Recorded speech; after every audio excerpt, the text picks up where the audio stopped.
পুলিশের গুলির সামনে বুক পেতে দিয়ে আমাদেরকে রক্ষা করেছেন।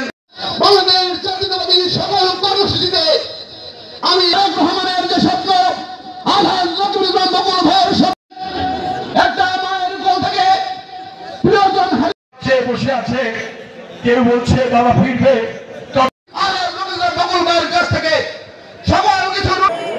যারা বাংলাদেশের আজকে নির্বাচনকে বাধাগ্রস্ত করতে চান এই জন্য যে বাংলাদেশে এখন ষড়যন্ত্রের যে বিষ বাষ্প ছেয়ে গেছে, সেই ষড়যন্ত্রকে মোকাবেলা করবার জন্য জাতীয় ঐক্যের যেমন প্রয়োজন রয়েছে, ঠিক একইভাবে ততটুকু প্রয়োজন রয়েছে বাংলাদেশকে গণতন্ত্রের পথে নিয়ে যাওয়া, বাংলাদেশকে নির্বাচনের দিকে নিয়ে যাওয়া।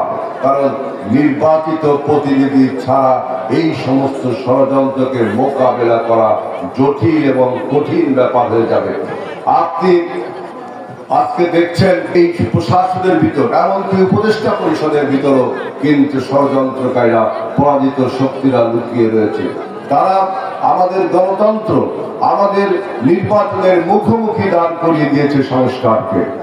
বারবার বলে সংস্কার করতে হবে, বিভিন্ন জায়গায় রাষ্ট্র সংস্কার করতে হবে, অমুক জায়গায় রাষ্ট্র সংস্কার করে আমাদের নির্বাচনকে, আমাদের গণতন্ত্রকে দীর্ঘসূত্রিতা করছে। আর এর ফাঁকে ঢুকে পড়ছে ষড়যন্ত্র। আমাদের নেতা দেশ নায়ক তারেক রহমান বলেছে,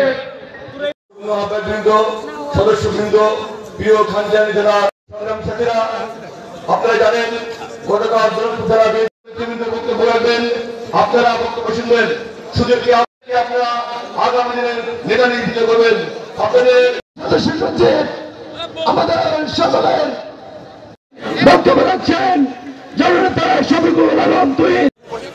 মঞ্চে উপস্থিত আজকের অনুষ্ঠানের প্রধান বক্তা যে রাজনৈতিক ব্যক্তিটির পদচারণায় উপস্থিত উদ্বোধক খুলনা মহানগর বিএনপির